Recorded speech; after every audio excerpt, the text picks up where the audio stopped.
ഫിലിപ്പിയ ലേഖനം 4-ാം അധ്യായം 7-ാം വാക്യം. എന്നാൽ സകല ബുദ്ധിയെയും കവിയുന്ന ദൈവസമാധാനം നിങ്ങളുടെ ഹൃദയങ്ങളെയും നിലവുകളെയും ക്രിസ്തുയേശുവിങ്കൽ കാക്കും. Price the Lord. ദൈവ സമാധാനം എല്ലാവരും പറഞ്ഞാട്ട്. ആമേൻ. ദൈവം തരുന്ന സമാധാനമല്ല, പിന്നെ ഏതാണ്? ദൈവം അനുഭവിക്കുന്ന സമാധാനം. The peace which God enjoys. ദൈവം ഏത് സമാധാനമാണോ ആസ്വദിക്കുന്നത് അത് നിങ്ങൾക്ക് കിട്ടും. Praise the Lord. അതെവിടെയാണ് പറഞ്ഞിരിക്കുന്നത്? സ്തോത്രം. അതിൻ്റെ തൊട്ട് മുകളിലത്തെ വാക്യം വായിക്കുമ്പോൾ നിങ്ങളുടെ എന്തെങ്കിലും പ്രശ്നങ്ങളുണ്ടെങ്കിൽ, പ്രയാസങ്ങളുണ്ടെങ്കിൽ, അത് നിങ്ങൾ പ്രാർത്ഥിക്കുമ്പോൾ ആ പ്രാർത്ഥനാ വിഷയത്തിന് മറുപടി കിട്ടുമെന്നല്ല പറഞ്ഞിരിക്കുന്നു. പിന്നെ എന്ത് കിട്ടും? സമാധാനം കിട്ടും. അപ്പം സമാധാനം ആ കാര്യത്തിൽ കിട്ടിയാൽ ആ കാര്യം നടന്നെന്ന്. ഇന്നിവിടെ വന്നപ്പോൾ ഒരു വ്യക്തിയോട് ഞാൻ പറഞ്ഞു, സമാധാനം പ്രാപിച്ചാൽ മതി, വിടുതൽ നടന്നു കഴിഞ്ഞു. വീണ്ടും ഒന്ന് കർത്താവിനെ സ്തുതിച്ചാട്ട്. Hallelujah, hallelujah. കർത്താവ് ആത്മാവാണ്. കർത്താവ് മറുപടി തരുന്നത് ആത്മാവായിട്ടാണ്. ഹല്ലേലൂയ. ദൃശ്യമായ മറുപടി അല്ല ആക്ച്വലി കർത്താവ് തരുന്ന, അദൃശ്യമായ മറുപടിയാണ്. സ്തോത്രം. പക്ഷേ ആ അദൃശ്യമായതിനകത്ത് ദൃശ്യമായത് ഇരിപ്പുണ്ട്. ഈ കാണുന്ന ലോകത്തിന് ദൃശ്യമായതല്ല കാരണം എന്ന് വരുമാറ് ഈ കാണുന്ന ലോകം ഏതിൽ നിന്ന് സൃഷ്ടിക്കപ്പെട്ടിരിക്കുന്നു? അദൃശ്യത്തിൽ. The seen world has been emerged from the unseen. ദൈവം അൺസീൻ അല്ലേ, കാണാൻ മേലാത്തല്ലേ ദൈവം. ആ ദൈവത്തിൻ്റെ വാക്കിനകത്ത് എന്തുണ്ടായിരുന്നു? ഈ കാണുന്നതെല്ലാം ഉണ്ടായിരുന്നു. ചേർന്ന് കർത്താവിനെ സ്തുതിക്കാം. Price the Lord. അപ്പം സമാധാനം എന്ന് പറഞ്ഞ് കാണാൻ നോക്കുമോ? സമാധാനം നമ്മുടെ അകത്ത് വരുമ്പോൾ നമ്മുടെ മുഖത്ത് നോക്കിയാൽ കാണാം, എന്നാൽ സമാധാനത്തെ കാണാനൊക്കത്തില്ല. Praise the Lord. അടുത്തിരിക്കുന്ന ആളുടെ മുഖത്ത് നോക്കി പറഞ്ഞാട്ടെ, കാണുന്ന എന്തിനു വേണ്ടിയാണല്ലോ പ്രാർത്ഥിച്ചേ? ഒരു വീട്, ഒരു മരുമോനെ കിട്ടണം, ഒരു മരുമോളെ കിട്ടണം, മറ്റേ കടം മാറണം, മറ്റേ ആ വേദന മാറണം. കാണുന്ന എന്തിനുമല്ലേ നമ്മൾ പ്രാർത്ഥിച്ചേ? പക്ഷെ മറുപടി കാണാത്തടത്ത് ഇരുന്നുകൊണ്ട് കാണാത്തടത്തേക്കാണ് തരുന്നത്. ചേർന്ന് കർത്താവിനെ സ്തുതിക്കാം. ഹല്ലേലൂയ. അവിടെ മറുപടി കിട്ടിയാൽ പിന്നുണ്ടല്ലോ സംഭവം ഓക്കെയാ. ഇവിടെ കിട്ടിയാൽ ബാക്കിയെല്ലാം ഓക്കെയാണ്. അതുകൊണ്ട് എന്നെ കേൾക്കുന്ന എല്ലാ ദൈവമക്കളോടും പറയട്ടെ, ഇത് ഒരാളോടുള്ള സന്ദേശമല്ല, ഇവിടെ ഇരിക്കുന്ന മുഴുവൻ പേരോടും ചേർന്ന് നമുക്ക് കർത്താവിനെ ഒന്ന് സ്തുതിക്കാം. അപ്പോൾ കർത്താവ് തൻ്റെ മറുപടി സമാധാനത്തിൻ്റെ രൂപത്തിലാണ് കൊടുക്കുക. അതുകൊണ്ട് അതിൻ്റെ മുകളിലത്തെ വാക്യം കൂട്ടി ഒന്ന് വായിച്ചാട്ടെ. ഒന്നിനെ കുറിച്ചും വിചാരപ്പെടരുത്. അപ്പോൾ സ്തോത്രം. അപ്പം ഇവിടെ ആകുല ചിന്തപ്പെടരുത്, സമാധാനം ലഭിക്കും. ആദ്യത്തെ വാക്കനാണ് ആകുല ചിന്തപ്പെടും. നമുക്ക് വേണമെങ്കിൽ അപ്പം അവിടെ കർത്താവ് നമ്മുടെ ആകുല ചിന്ത മാറ്റത്തില്ല, നമ്മൾ വേണം മാറ്റാൻ. അതിൻ്റെ തൊട്ട് മുകളിലുണ്ട് ഒരു വചനം, സന്തോഷിപ്പീൻ അല്ലേ? 4-ാം വാക്യം അങ്ങനല്ലേ? എന്താ എഴുതിയിരിക്കുന്നത്? കർത്താവിൽ എപ്പോഴും സന്തോഷിപ്പിൻ. ആമേൻ. സ്തോത്രം. ഞാൻ ചോദിക്കാറുള്ള ചോദ്യം ഒന്നുകൂടെ പറയട്ടെ. കർത്താവ് ഇന്ന് സന്തോഷം കൊണ്ട് നിറയ്ക്കണമെന്ന് ആഗ്രഹിക്കുന്നവരെല്ലാം ഒന്ന് കൈ ഉയർത്തി പിടിച്ച്. സോറി, നിറയ്ക്കത്തില്ല. അങ്ങനെ ബൈബിളിൽ ഇല്ലെന്ന് പറഞ്ഞാട്ടെ. കർത്താവ് സന്തോഷം കൊണ്ട് നിറയ്ക്കുമെന്ന് ബൈബിളിൽ. കാരണം സ്വർഗത്തിലുണ്ടായിരുന്ന മൊത്തം സന്തോഷവും ഒന്നാക്കി നിൻ്റെ അകത്ത് കൊണ്ട് വെച്ച് പോയി. ഇനി നീയാണ് സന്തോഷിക്കേണ്ടത്. അതുകൊണ്ട് എല്ലാവരും പറഞ്ഞാട്ടെ, ഞാൻ സന്തോഷിക്കുമെന്ന് പറഞ്ഞാട്ടെ. വിളിച്ചു പറഞ്ഞേ. ദൈവം സന്തോഷം തരുമോ? ദൈവം തന്ന സന്തോഷം ഞാൻ ഉപയോഗിക്കുമോ? ദൈവം തന്ന സന്തോഷത്തിൻ്റെ പേരാണ് യേശുക്രിസ്തു. യേശുക്രിസ്തുവിൻ്റെ പിറവിയിൽ എന്താ കേട്ടത്? ഇതാ സർവ്വജനത്തിനും ഉണ്ടാവാനുള്ള മഹാസന്തോഷം എന്ന് പറഞ്ഞ് ദൈവം തൻ്റെ പുത്രനെ എടുത്ത് നിനക്ക് തന്നു. നമ്മളതെടുത്ത് പോക്കലിട്ടേച്ച് പറയുകയാണ്, കർത്താവേ സന്തോഷം പകരണമേ. അടുത്തിരിക്കുന്നത് മൊത്തം സ്വർഗത്തിലുണ്ടായിരുന്ന മൊത്തം തന്നെന്ന് പറഞ്ഞാട്ട്. ഹല്ലേലൂയ. ഇനി നിങ്ങളാണ്, ഞാനാണ് അതെടുത്ത് ഉപയോഗിക്കേണ്ടത്. ചേർന്ന് കർത്താവിനെ സ്തുതിക്കാം. അതുകൊണ്ട് എല്ലാവരും ഒന്ന് പറഞ്ഞേ, കർത്താവ് എനിക്ക് തുണ, ഞാൻ പേടിക്കില്ല. വിളിച്ചു പറഞ്ഞാട്ടെ, കർത്താവ് എനിക്ക് തുണ. കർത്താവിൻ്റെ പേടി മാറ്റുമെന്നല്ല, പിന്നെ ഞാൻ പേടിക്കയില്ല. ഇത് പറഞ്ഞുകൊണ്ടിരിക്കുമ്പോൾ എവിടൊക്കെ ചില പ്രകമ്പനങ്ങൾ നടക്കുക. ഞാൻ പേടിക്കത്തില്ലെന്ന് പറഞ്ഞപ്പോൾ നിന്നോട് പോരാടാൻ നോക്കിയ സകല ഭാരങ്ങളെ, പ്രശ്നങ്ങളെ പിശാച് അവൻ ഞെട്ടാൻ തുടങ്ങി. ഈ ആളുടെ അടുത്ത് പണി നടക്കത്തില്ല. കരമൊന്നടിച്ച് വായി തുറന്ന് കർത്താവിനെ സ്തുതിച്ചാട്ടെ. ചേർന്നൊരു ഹല്ലേലൂയ പറഞ്ഞാട്ടെ. ചെല്ലിങ്ങോട്ട് വന്നിട്ട്, എൻ്റെ ബ്രദറെ ഭയങ്കരം വിഷയം, ഇത് രോഗമാണ്, ഇത് മൊത്തത്തിലാവും, എന്ത് ചെയ്യുമെന്ന് അറിയത്തില്ല ബ്രദറെ. ഞാൻ അവരോട് ആദ്യമേ ഇത് അങ്ങനെ ആരെങ്കിലും രോഗികളോട് പറയുമെന്നറിയത്തില്ല, ഞാൻ അവരോട് പറയും മാക്സിമം ചാകുമെന്നല്ല ഉള്ളൂ. അടുത്തിരിക്കുന്ന ആളൊന്ന് ചോദിച്ചാൽ മാക്സിമം എന്തേ ഉള്ളൂ? വേറെ വല്ലതും ഉണ്ടോ? സ്തോത്രം. അടുത്തിരിക്കുന്ന കൃപയാൽ സെമിത്തേരിയൊക്കെ റെഡിയാന്ന് പറഞ്ഞാൽ അതോർത്ത് അതിനെക്കുറിച്ചും ആകുലചിന്തപ്പെടേണ്ട ഒരു കാര്യവും ഇല്ല. Price the Lord. അത് ഒരുവിധം നല്ല പാട്ടൊക്കെ പാടി ഞങ്ങൾ അടക്കിക്കോളാം. പക്ഷെ അങ്ങനൊന്നും നിങ്ങളെ അടക്കാൻ ഇപ്പോൾ ഉദ്ദേശിക്കുന്നില്ല. കയ്യേലൊന്ന് തൊട്ടിടുക, അങ്ങനൊന്നും ഇപ്പം നിങ്ങളെ അടക്കാൻ ഞങ്ങൾ ഉദ്ദേശിക്കുന്നില്ല. ചേർന്ന് കർത്താവിനെ സ്തുതിക്കാം. അങ്ങനൊന്നും അടക്കത്തില്ല, നിങ്ങൾ അടങ്ങത്തുമില്ല. നിങ്ങൾ ചിലതൊക്കെ ഇവിടെ ചെയ്യിച്ചിട്ട് സാക്ഷി ആക്കിയിട്ട് ദൈവം നിന്നെ വിടത്തുള്ളൂ. കാര്യമൊക്കെ ഒന്ന് അടിച്ച് കർത്താവിനെ സ്തുതിച്ച് ആമേൻ. സ്തോത്രം. ഇനി ഒത്തിരി ഓടാനുണ്ട്. ഒന്ന് കരമടിച്ച് ഒന്ന് കർത്താവിനെ സ്തുതിച്ച് ഒരു ഹാലേലിയ ഉറക്കെ ഒന്ന് പറഞ്ഞ് ഉറക്കെ പറഞ്ഞ് യേശുവിൻ്റെ നാമത്തിൽ എല്ലാ ബോഷ്കും പൊട്ടട്ടെ, എല്ലാ ബോഷ്കും പൊട്ടട്ടെ, വചനവിരുദ്ധമായ ബോഷ്കുകൾ പൊട്ടട്ടെ. എല്ലാവരും ഒന്ന് കരം ഉയർത്തി അവരവർ തന്നെ ഒന്ന് ഫ്രീഡം ഏറ്റെടുത്ത് അവരവർ തന്നെ. സ്തോത്രം. ഞാൻ ഭയപ്പെടത്തില്ല. വിളിച്ചു പറഞ്ഞിട്ട് ഞാൻ ഭയപ്പെടത്തില്ല. അതുകൊണ്ടാണ് ഈ ഫിലിപ്പി ലേഖനത്തിൻ്റെ 1-ാം അധ്യായത്തിൽ അതിൻ്റെ 20 മുതൽ വായിക്കുമ്പോൾ അദ്ദേഹം പറയണ വിട്ടുപിരിഞ്ഞ് ക്രിസ്തുവിനോടുകൂടെ ഇരിപ്പാൻ എനിക്ക് അതിയായ കാംക്ഷയുണ്ട്. എനിക്ക് മരിക്കാൻ പേടിയില്ല.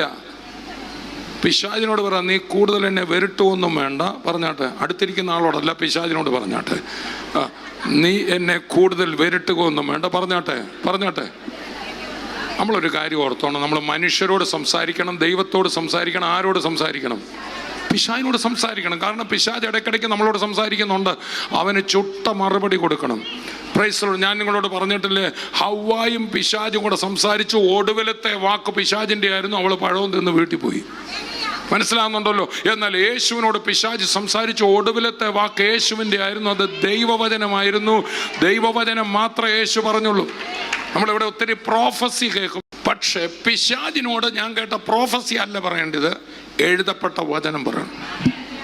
ഇങ്ങനെ എഴുതിയിരിക്കുന്നടാ സാത്താനെ, പറ. ഇങ്ങനെ പറ. അവൻ ഏദൻ തോട്ടം മുതലേ ബൈബിൾ ടീച്ചറാണ്. ഏദൻ തോട്ടത്തിൽ അദ്ദേഹം ആദ്യം ചെയ്തെങ്ങനെയാണ്? അങ്ങനെ എഴുതിയിട്ടുണ്ടോന്നാ ചോദിച്ചു. ആണോ അല്ലയോ? അല്ലേ? അങ്ങനെ ദൈവം പറഞ്ഞിട്ടുണ്ടോ? വചനമാണ് അവൻ സംശയിപ്പിക്കുന്നത്. അവിടെ ഔവാദോർത്തോ അങ്ങനെ പറഞ്ഞിട്ടുണ്ടോ, ഇങ്ങനെയും പറഞ്ഞിട്ടില്ലേ, അങ്ങനെയും പറഞ്ഞിട്ടില്ലേ എന്നൊക്കെ അമ്മ എന്ന് വെച്ചാൽ പഴം മേടിച്ചു തന്നുകൊണ്ട് പോയി, അല്ലേ? എന്നാൽ യേശു പറഞ്ഞു ഇങ്ങനെ എഴുതിയിരിക്കുന്നു. അന്നേരം പിശാച് പറഞ്ഞു ഇങ്ങനെയും കൂടെ എഴുതിയിട്ടുണ്ടല്ലോ. അവൻ പറഞ്ഞു അങ്ങനെയും കൂടെ എഴുതിയിട്ടുണ്ടെങ്കിൽ അതിൻ്റെ മണ്ടയ്ക്ക് എന്നിട്ട് ഇങ്ങനെയും കൂടെ എഴുതിയിട്ടുണ്ട്. നീ എൻ്റെ അടുത്ത് വേലയിറക്കരുത്, എന്നെ വിട്ട് പോ സാത്താനെ എന്ന് പറഞ്ഞു. ഇന്ന് പകലൊരു വലിയ ഫ്രീഡം അനുഭവിക്കട്ടെ. അത് പറഞ്ഞേച്ച് പിന്നെ അങ്ങോട്ട് ചെന്ന് ഗലീലയിലുള്ള അനേകരുടെ ദുരാത്മാക്കളെ പുറത്താക്കി. ഇന്ന് നീ നിനക്കെതിരെ വന്ന ദുഷ്ടന്റെ പദ്ധതിയെ ജയിച്ചാൽ അനേകരുടെ കെട്ടുകളെ പൊട്ടിക്കുന്ന വ്യക്തിയായി കർത്താവ് നിന്നെ മാറ്റാൻ പോവാ. കരങ്ങൾ തട്ടി വായി തുറന്ന് ആർപ്പോടെ കർത്താവിനെ സ്തുതിച്ച് ഒന്ന് ബലപ്പെട്ട് റൂബല ശബ്ദരബ ഹതുര ജനസന്തരെ. അപ്പം ഫിലിപ്പി ലേഖനം 1-ാം അധ്യായത്തിൽ പൗലോസ് ശ്ലീഹ പറയുന്നത് എന്നാ? വിട്ടുപിരിഞ്ഞ് ക്രിസ്തുവിനോട് ഇരിപ്പാൻ എനിക്ക് അതിയായ ആഗ്രഹമുണ്ട്. സ്തോത്രം. അത് അത്യുത്തമമല്ലോ. അപ്പം അതുകൊണ്ടാണ് മരിക്കുമെന്നും പറഞ്ഞ് എന്നെ വരുത്തണ്ട. പിശാചിനോട് പറഞ്ഞാട്ട് എനിക്ക് പോകാനാണ് ഏറ്റവും ഇഷ്ടം. സ്തോത്രം. അവനോട് പറഞ്ഞേക്കണം മരിക്കും, ഞാൻ അതിന് റെഡിയാണ്. സ്തോത്രം. എൻ്റെ യേശു കാൽവറിയിൽ മരിച്ചുയർത്തെങ്കിൽ എനിക്ക് മരണത്തെ പേടിയില്ല. എൻ്റെ ശ്വാസം വിടുന്ന നിമിഷം വിട്ടുപിരിഞ്ഞ് ഞാൻ ആരോടായിരിക്കും? ഉറക്കെ പറ. വിട്ടുപിരിഞ്ഞാൽ ഞാൻ, അതാണ് അവിടെ ഇരിക്കുന്നത്. സ്തോത്രം. എനിക്ക് വിട്ടുപിരിഞ്ഞാൽ ക്രിസ്തുവിൻ്റെ കൂടെ ഇരിക്കുന്ന എനിക്കിഷ്ടം. അത് അത്യുത്തമമല്ല. എല്ലാവരും പറഞ്ഞ അത്യുത്തമം, ഏറ്റവും ഉത്തമം ഇവിടെ വിട്ട് പോകുന്നതാണ് പൗലോസ് പറയുന്നത്. നിങ്ങളുടെ കാര്യം എനിക്കറിയത്തില്ല. പൗലൂസിനെ സംബന്ധിച്ച് ഒരിടത്ത് മാത്രമേ ഉത്തമമെന്ന് പറഞ്ഞിട്ടുള്ളൂ. അത്യുത്തമമെന്ന് ഒറ്റ കാര്യത്തിനെ പറഞ്ഞിട്ടുള്ളൂ. അത് ഈ ശരീരം വിട്ട് അങ്ങോട്ട് പോകുന്നതിന്. ഹാലലി. ആ പുള്ളിയാ വെരുട്ടാൻ നടക്കുന്നു. ആ പുള്ളിയോടെ പറഞ്ഞ് നിന്നെ കൊന്നുകളയുമെന്ന്. സ്വത്രം. ചത്തവനെ എങ്ങനെ കൊല്ലാനാ പിശാച്? നിന്നെ കൊണ്ട് നടക്കത്തില്ല. ഞാൻ മരിച്ച് എൻ്റെ ജീവൻ ഓൾറെഡി ക്രിസ്തുവിൽ മറഞ്ഞിരിക്കുക. നിന്റെ വെരുട്ടൊന്നും ഇവിടെ നടക്കത്തില്ല. കരങ്ങൾ തട്ടി വായി തുറന്ന് കർത്താവിനെ സ്തുതിക്കാം. വിട്ടുപിരിഞ്ഞ് ക്രിസ്തുവിൻ്റെ കൂടെ ഇരിപ്പാൻ എനിക്ക് അതിയായ ആഗ്രഹമുണ്ട്. അത് അത്യുത്തമമല്ലോ. അടുത്ത വാക്യത്തിൽ പറയാണ്, എന്നാൽ എൻ്റെ ശരീരത്തിലിരിക്കുന്നത് നിങ്ങൾ നിമിത്തം ഏറെ ആവശ്യം. ആ പൗലൂസ് ഫിലിപ്പി ലേഖനം എഴുതി കഴിഞ്ഞ് എത്രയോ ലേഖനം എഴുതി. ആ പൗലൂസ് പിന്നീട് എത്രയോ പേരെ രക്ഷയിലേക്ക് നടത്തിയല്ലേ, അല്ലേ? അപ്പൊ ആ പൗലൂസ് ഇനി എന്തെല്ലാം ചെയ്തു തീർക്കാനുണ്ട്. അപ്പൊ ശരീരത്തിൽ ഇരുന്നെങ്കിലേ, അടുത്ത വാക്ക് ഞാൻ, ശരീരത്തിൽ ഇരുന്നെങ്കിലേ എനിക്ക് ശുശ്രൂഷ ചെയ്യാനൊക്കെ തുള്ളവർക്ക് പറഞ്ഞാട്ട് പറഞ്ഞ, ശരീരത്തിൽ ഇരുന്നെങ്കിലേ ഇപ്പൊ ശുശ്രൂഷ. നമ്മുടെ ഇവിടെ ഇരിക്കുന്നവരുടെ വീട്ടിലെ കാര്യമാണ്, മക്കളെ വളർത്തണം, സഭയ്ക്ക് വേണ്ടി ചെയ്യാനുണ്ടല്ലേ. സ്തോത്രം. ശരീരത്തിൽ ഇരിക്കേണ്ടത് അത്യാവശ്യം. ഉറക്കെ പറ, അത്യുത്തമ സ്വർഗത്തിൽ പോകുന്ന, ഒന്ന് പറഞ്ഞാട്ടെ, പറഞ്ഞേ, ആ ഏറ്റവും ഉത്തമം എവിടെ പോകുന്ന? അതെപ്പം വേണേലും പോകാവില്ല, പക്ഷെ അത്യാവശ്യമായിട്ട് ഇവിടെ കുറച്ച് കാര്യം ചെയ്യാനുണ്ടോ? പറഞ്ഞോളൂ, ഇവിടെ അത്യാവശ്യമായിട്ട് കുറച്ച് കാര്യം ചെയ്തിട്ടേ പോകത്തുള്ളൂ. അത് സാത്താൻ വാഴുന്ന, അവൻ്റെ വാഴ്ചയുള്ള ഒരു ലോകത്ത് നീ ചെയ്യുമ്പോൾ ചില പ്രശ്നങ്ങളൊക്കെ വരും. പേടിക്കൊന്നും വേണ്ട, നിന്റെ കൂടെ സ്വർഗം മുഴുവനുണ്ട്. നീ പറയുന്ന, നീ ഒരാൾ നിമിത്തം നിന്റെ വീടിനെ കർത്താവ് വിടുവിച്ചിരിക്കും. നീ ഒരാൾ നിമിത്തം നിന്റെ മേഖലയെ കർത്താവ് വിടുവിച്ചിരിക്കും. നീ സ്വർഗത്തിൻ്റെ ഒരു അംബാസഡർ ആയതുകൊണ്ട്, നീ സ്വർഗത്തിൻ്റെ ഒരു പടയാളി ആയതുകൊണ്ട് പിശാചിന് അത്ര ഇഷ്ടമൊന്നും നിന്നോടില്ല. നിനക്കെതിരെ ചെറിയ കളിയൊക്കെ നോക്കുന്നുണ്ടോ ഒന്നും കണ്ട് പേടിക്കരുത്.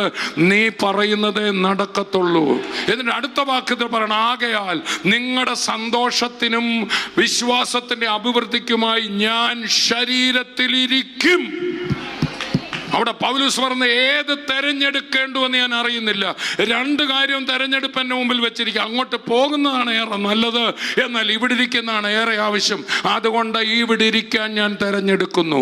എത്ര പേര് തെരഞ്ഞെടുക്കുന്നു? കുറച്ചാളോട് ഇവിടെ ഇരുന്നിട്ടേ ഉള്ളൂ, ചിലതൂടെ ചെയ്ത് തീർത്തിട്ടേ ഉള്ളൂ. കർത്താവ് ചെയ്യാൻ തന്നത് മുഴുവൻ ചെയ്ത് തീർത്തിട്ടേ ഉള്ളൂ. ചേർന്ന് കർത്താവിനെ സ്തുതിക്കാം. ദൈവത്തിൻ്റെ മക്കളെ കരങ്ങൾ തട്ടി വായി തുറന്നാർപ്പോടെ നമുക്ക് കർത്താവിനൊന്ന് സ്തോത്രം ചെയ്താട്ടെ. എല്ലാ ഭയവും വിട്ടുമാറട്ടെ, എല്ലാ നിരാശയും വിട്ടുമാറട്ടെ, എല്ലാ ആശങ്കയും വിട്ടുമാറട്ടെ. യേശുവിൻ്റെ നാമത്തിൽ നിനക്ക് ചെയ്തു തീർക്കാൻ ഒരു ദൈവിക ദൗത്യം കർത്താവ് തന്നിരിക്കുക. ഒരുപക്ഷെ ബിസിനസ് ആയിരിക്കും ചെയ്യുന്നത്, ഒരുപക്ഷെ ജോലി ആയിരിക്കും ചെയ്യുന്നത്, ഒരുപക്ഷെ മക്കളെ വളർത്തുകയായിരിക്കും. എന്നാൽ സ്വർഗത്തിൽ നിന്ന് അയക്കപ്പെട്ട ദൈവത്തിന്റെ പ്രതിനിധിയാണ് നീ. നീ പറയുന്നത് നടക്കത്തുള്ളൂ. ചേർന്ന് കർത്താവിനെ സ്തുതിക്കാൻ ദൈവമക്കളെ, ചേർന്ന് ഹല്ലേലൂയ, ആമേൻ, ആമേൻ. ഈ ഫിലിപ്പി ലേഖനം താൻ എഴുതുമ്പോൾ താൻ കാരാഗ്രഹത്തിൽ കിടക്കുകയാണെന്ന് മറക്കരുത്. സ്തോത്രം. താൻ ഇവിടെ കിടക്കുകയാണ്. അതുകൊണ്ടാണ് എൻ്റെ 1-ാം അധ്യായത്തിൻ്റെ ആദ്യ ഭാഗങ്ങൾ പറയാണ്, എനിക്ക് ഇവിടുന്ന് വിമോചനം കിട്ടുമോ ഇല്ലയോ എന്ന് അറിയുന്നില്ല. അപ്പോസ്തലപ്രവൃത്തി 28 വരുമ്പോൾ ആ കപ്പലപകടമൊക്കെ കഴിഞ്ഞ് താനൊരു ഹൗസ് അറസ്റ്റിലാണ്. എവിടെ? റോമിൽ. താൻ ന്യായവിധി കാത്ത് കാവലായ പടയാളിയോടുകൂടെ വാടകയ്ക്കെടുത്ത വീട്ടിൽ താമസിക്കുക. അന്നേരം മിനിസ്ട്രി ചെയ്യുക. കൂലിക്ക് വാങ്ങിയ വീട്ടിൽ ആൾക്കാർ വന്ന് രോഗസൗഖ്യമൊക്കെ പ്രാപിച്ചുകൊണ്ടിരിക്കുക. ജയിലിൽ കൊണ്ടിട്ട അവിടെ മിനിസ്ട്രി, കപ്പലകോടം വന്ന അവിടെ മിനിസ്ട്രി, അത് കഴിഞ്ഞ് ഹൗസ് അറസ്റ്റിൽ കൊണ്ടിട്ടാൽ അവിടെ മിനിസ്ട്രി, അറസ്റ്റ് ചെയ്തുകൊണ്ട് പോയാൽ അവിടെ മിനിസ്ട്രി. നീയാണ് ലോകത്തെ ജയിച്ചവൻ. കരങ്ങൾ തട്ടി കർത്താവിനെ സ്തുതിക്കാം. ഹല്ലേലൂയ. എന്നിട്ട് 1-ാം അധ്യായം നിങ്ങൾ വായിച്ച, നിങ്ങളുടെ പ്രാർത്ഥനയാൽ ഞാൻ വീണ്ടും നിങ്ങളുടെ അടുക്കൽ വരും എന്ന് എന്നിട്ട് അവിടെ തന്നെ അദ്ദേഹം പറയുന്നൊരു കാര്യമുണ്ട്, എനിക്ക് ഭാവിച്ചത് എന്ന് ജയിലിൽ കിടക്കുന്ന സുവിശേഷത്തിൻ്റെ അഭിവൃദ്ധിക്കായെന്ന്. എന്ത് വന്നാൽ ഈ പുള്ളിക്കാരൻ പറയും, ദൈവത്തെ സ്നേഹിക്കുന്നവർക്ക് നിർണയപ്രകാരം വിളിക്കപ്പെട്ടവർക്ക് തന്നെ സകലവും. ഇന്ന് നിങ്ങളുടെ ജീവിതത്തിലെ പ്രതിസന്ധിക്ക് ചുറ്റും ഒരു വട്ടം ഇട്ടുന്നത്, ഇതും നിർണയപ്രകാരം വിളിക്കപ്പെട്ട എനിക്ക്, പറഞ്ഞേ, കർത്താവിൻ്റെ കൺമണിയായ എനിക്ക് ഈ വലിയ പ്രശ്നമെന്ന് പറഞ്ഞു നന്മയ്ക്കായിട്ട് വരും. ഒരു വട്ടം കൊണ്ടിട്ട് പറഞ്ഞ്, അതും എൻ്റെ നന്മയ്ക്കാവും. തിന്മയെന്ന് നീ പറഞ്ഞത് എൻ്റെ നന്മയ്ക്കാകും. ദൈവത്തെ സ്നേഹിക്കുന്ന ദൈവത്തിൻ്റെ പൈതലേ, നിർണയപ്രകാരം വിളിക്കപ്പെട്ട ദൈവത്തിൻ്റെ പൈതലേ, ഒന്നും നിനക്കിട്ട് തൊടാൻ ഈ ലോകത്തിൽ ഒരു ശക്തിക്ക് ഒക്കത്തില്ല, ഒരു പിശാചിൻ്റെയും പദ്ധതിക്ക് ഒക്കത്തില്ല. ഓ, എല്ലാവരും ഒന്ന് കർത്താവിനെ സ്തുതിച്ചേ, കർത്താവിനെ ഒന്ന് ആരാധിച്ചേ. ഒരു വലിയ സമാധാന ഹൃദയങ്ങളിലേക്ക് വരട്ടെ. ഈ സമാധാനം എന്ന് പറഞ്ഞാൽ പരിശുദ്ധാത്മാവാണ്. ദൈവരാജ്യം പൊളിച്ച മാവിനോട്, ഈസ്റ്റിനോട് സദൃശ്യം. ആ അഭിഷേകത്തിൻ്റെ ശക്തി. നീ സ്തോത്രം, ദൈവത്തിൻ്റെ പൈതല്, പ്രശ്നം നിന്നെ രൂപാന്തരപ്പെടുത്തത്തില്ല. നീ പ്രശ്നത്തെ ഈസ്റ്റ് പോലെ നീ മാറ്റിമറിക്കും. നിന്നെ ഉപദ്രവിക്കുന്ന വ്യക്തിയോട് അങ്ങ് ക്ഷമിച്ചേക്കണം, അയക്ക് വേണ്ടി അങ്ങ് പ്രാർത്ഥിച്ചേക്കണം. നീ അയാളെ രൂപാന്തരപ്പെടുത്തും. സ്വോത്രം. അപ്പൊ എനിക്ക് ഭവിച്ചത് സുവിശേഷത്തിന്റെ അഭിവൃദ്ധിക്ക് കാരണമായി. ഇനി ഒരു വചനം, നിങ്ങൾക്കെല്ലാം അറിയാവുന്ന ഒരു വചനം കൂടെ ഞാൻ വായിച്ചങ്ങ് അവസാനിപ്പിക്കാൻ പോകുന്നത്. യേശു കർത്താവ് പറഞ്ഞ യോഹന്നാൻ 14:27, സമാധാനം ഞാൻ നിങ്ങൾക്ക് തന്നേച്ചു പോകുന്നു. എല്ലാവരും പറഞ്ഞേ, എൻ്റെ സമാധാനം. മറ്റേടത്ത് പറയാണ് ദൈവ സമാധാനം. പറയും എൻ്റെ സമാധാനം ഞാൻ നിങ്ങൾക്ക് തരുന്നു. യോഹന്നാൻ 14. യോഹന്നാൻ 13 കർത്താവിൻ്റെ അന്ത്യ അത്താഴത്തിന് കയറിയിരുന്നു. 13, 14, 15, 16, 17 ആ മാളികയിൽ ഇരുന്നുകൊണ്ട് ഇപ്പം മരണത്തിൻ്റെ ബെല്ലപ്പറയെ അടിച്ചുകൊണ്ടിരിക്കുക, ക്രൂശിൻ്റെ ബെല്ല്. കുറച്ച് മണിക്കൂർ കഴിയുമ്പോൾ അറസ്റ്റാണ്. തൻ്റെ ആത്മാവിൽ അറിയാം, എൻ്റെ കൂടെ ഇരിക്കുന്ന യൂദ, അവൻ്റെ പോക്കറ്റിൽ പൈസ ഇരിക്കുന്ന കർത്താവിന് കാണാം, ഇവനിപ്പോൾ എന്നെ ഒറ്റിക്കൊടുക്കാൻ പോവും. പക്ഷേ എൻ്റെ സമാധാനം. സ്വോത്രം പറഞ്ഞാട്ടെ, കർത്താവിനെ സ്തുതിച്ചാട്ടെ. അതുകൊണ്ടാണ് സ്വോത്രം ഞാൻ ഈ യേശുവിനെയും പൗലൂസിനെയും സമാധാനം വിളമ്പുന്ന ബന്ധനസ്ഥർ എന്നാണ് പറയുന്നത്. ഇന്നത്തെ വചനത്തിൻ്റെ ടൈറ്റിൽ അതാ. എന്താണ്? പൗലൂസ് ജയിലിലാണേലും എന്ത് ചെയ്തുകൊണ്ടിരിക്കുക? എന്ത് വിളമ്പുക? സ്വോത്രം. തന്നെ ഒരു പ്രാവശ്യം ജയിലിലിട്ടപ്പോൾ പാടി സ്തുതിച്ച് താൻ സമാധാനം പ്രാപിച്ചു. അന്നേരത്തിന് അടിത്തറയല്ല ഇളകി. അപ്പോൾ ആര് വന്നു? കാരാഗ്രഹ പ്രമാണി വന്ന് എല്ലാവരും പോയിക്കൊണ്ടെന്ന് ആത്മഹത്യ ചെയ്യാൻ തുടങ്ങിയപ്പോൾ നിനക്കൊരു ദോഷവും വരുത്തരുത്. സ്വോത്രം. ഉപദ്രവിച്ചവർക്കൂടെ സമാധാനം വിളമ്പുന്ന വ്യക്തിയാക്കി എല്ലാവരും സ്വോത്രം ചെയ്ത് ചിരിച്ച് സ്വോത്രം ചെയ്ത് അടുത്തിരിക്കുന്ന ആൾ പറഞ്ഞാട്ട് മാക്സിമം ചാവ് എന്നുള്ളതെന്ന് പറഞ്ഞാട്ട്. പക്ഷെ ഉടനെ ഒന്നും പോകത്തില്ല. കുറച്ച് കാര്യങ്ങളൂടെ ചെയ്തിട്ടേ ഞങ്ങൾ വിടത്തുള്ളൂ. അത് ചെയ്യുമ്പോൾ പിശാചിന് അത്ര പിടിക്കാത്ത കാര്യങ്ങളൊക്കെ ആയിരിക്കും നിങ്ങൾ ചെയ്യുന്നത്. കാരണം രാജ്യത്തിന് വേണ്ടി പ്രാർത്ഥിക്കുന്നു, ചിലരുടെ വിടുതലിന് വേണ്ടി വീട്ടിൽ നിൽക്കുന്നു. അതുകൊണ്ട് നിങ്ങൾ ഇച്ചിരി ബുദ്ധിമുട്ടിക്കാനൊക്കെ നോക്കും, ഒന്നും നടക്കത്തില്ല. ഞാൻ പറയുന്നത് ആ സാമ്പത്തിക പ്രതിസന്ധി അടക്കം, ആ ശാരീരിക വിഷയങ്ങളടക്കം, മക്കൾ വല്ലാതെ മറുതലിക്കുന്ന മാതാപിതാക്കൾ ആരൊക്കെയോ എന്നെ കേൾക്കുന്നു. മക്കൾ വല്ലാതെ സ്നാനപ്പെട്ട പിള്ളേരാ ഇപ്പോൾ മറുതലിച്ച മക്കൾ. ഒന്നും നിങ്ങൾ പേടിക്കേണ്ട. നിങ്ങളുടെ കൂടെ ഇരുന്ന് ആരാധിക്കുന്നത് ആത്മാവിൽ കണ്ടുകൊണ്ട് ഒന്ന് സ്തുതിച്ചോണ്ടാ മതി. എല്ലാവരും ഒന്ന് കരമടിച്ച് ആത്മാവിൽ. അതാണ് സകല സങ്കല്പങ്ങളെ ഇടിച്ച്. അതുകൊണ്ടാണ് പോരാട്ടം പറയുന്നിടത്ത് ദൈവവചനമെന്ന ഇരുവായ്ത്തല വാൾ. ശത്രുവിൻ്റെ തീ അമ്പുകൾ, മനസ്സിലോട്ടിടുന്ന ചിന്തകൾ, ഈ ഫോണിനകത്തോടൊക്കെ വരുന്ന സാധനങ്ങൾ, ന്യൂസിൽ കേൾക്കുന്നത് ഒന്നും കേട്ട് പേടിക്കരുത്. എല്ലാം നമ്മളൊന്ന് പൊട്ടിക്കാൻ പോകും. യേശു ക്രിസ്തുവിൻ്റെ അധികാരമുള്ള നാമത്തിൽ പൗലൂസ് തനിക്കെതിരെ ഒരു പാമ്പ് കടിച്ചല്ലേ? ഞാൻ പറഞ്ഞ ആ പാമ്പ് വലിയ സാരമില്ലായിരുന്നു. ചുറ്റും കുറച്ച് പാമ്പ് നിന്നായിരുന്നു. ബർബരന്മാർ. ഇവനൊരു കൊലപാതകി, ഇവനെ കണ്ട ദൈവം കൈവിട്ടെന്ന് പറഞ്ഞു. അപ്പം നമ്മളുടെ ദൈവം നമ്മളെ കൈവിട്ടെന്ന് പറയുന്നത് ഒരു പാമ്പാ. മനസ്സിലാവുന്നുണ്ടോ? അപ്പൊ പൗലൂസ് ഒറ്റ കുടച്ചിൽ കുടഞ്ഞപ്പോൾ കണ്ട പാമ്പിനെ കുടഞ്ഞായിട്ടേ തോന്നുള്ളൂ. അല്ല, ചുറ്റും നിന്ന പാമ്പിനെ കുടഞ്ഞ്. അടുത്തിരിക്കുന്ന പറഞ്ഞ നാട്ടിൽ ഒത്തിരി പാമ്പുകളുണ്ട്, നിങ്ങളുടെ വീഴ്ച കാണാൻ കാത്തിരിക്കുന്നു. അവരിങ്ങനെ കാത്തിരുന്ന ഇവൻ ചാകും, ഇപ്പം വീഴും, ചാകത്തുമില്ല വീഴത്തുമില്ല, നീ അവരെ കൂടെ സൗഖ്യമാക്കും. എൻ്റെ സമാധാനം ഞാൻ നിങ്ങൾക്ക് തന്നേച്ചു പോകുന്നുള്ള വാക്യത്തിന് തൊട്ട് മുകളിൽ എന്നറിയാമോ? ഞാൻ പിതാവിൻ്റെ അടുക്കൽ പോകുന്നു, പരിശുദ്ധാത്മാവിനെ തരുമെന്ന്. അപ്പൊ എൻ്റെ സമാധാനം ഏതാ? പറഞ്ഞേ മുമ്പേ നിങ്ങൾ അവൻ്റെ രാജ്യം എന്നാ? ദൈവസമാധാനം അല്ലേ? അതല്ലേ രാജ്യം. ദൈവം നമ്മളെ ഭരിക്കുമ്പോൾ നമുക്ക് എന്തുണ്ടാവും? നീതിയും സമാധാനവും പരിശുദ്ധാത്മാവിൽ. അതുള്ളിടത്ത് ഇതൊക്കെയും പുറകെ വരും. എന്ത് തിന്നും എന്ത് കുടിക്കും കാണുന്നത് ആലോചിക്കേണ്ട. നിങ്ങളുടെ സമാധാനം നിങ്ങൾ പ്രാപിച്ചേ ബാക്കി മുഴുവൻ പൈസ, കുഞ്ഞുങ്ങളുടെ കാര്യം എല്ലാം പുറകെ വരും. അതാണ് ഒന്നിനെക്കുറിച്ചും നിങ്ങളുടെ ആവശ്യങ്ങൾ സ്തോത്രത്തോടെ ആയിരിക്കുമ്പോൾ സകല ബുദ്ധിയും കവിയുന്ന നിങ്ങളുടെ ഹൃദയങ്ങളെ നിലവുകളെ ക്രിസ്തുവേശുവിൽ കാക്കും. കാവലെന്ന് പറയുന്ന രാജ്യവുമായി ബന്ധപ്പെട്ട വാക്കാ. കൊലോസ്യലേഖനം 3 പറയുന്ന സങ്കീർത്തനങ്ങളാലും സ്തുതികളാലും ആത്മീയതങ്ങളാലും കർത്താവ് ഇങ്ങനെ ക്രിസ്തുവിന്റെ വചനം നിങ്ങളെ വാഴും. വചനം വാഴുന്ന ദൈവസമാധാനം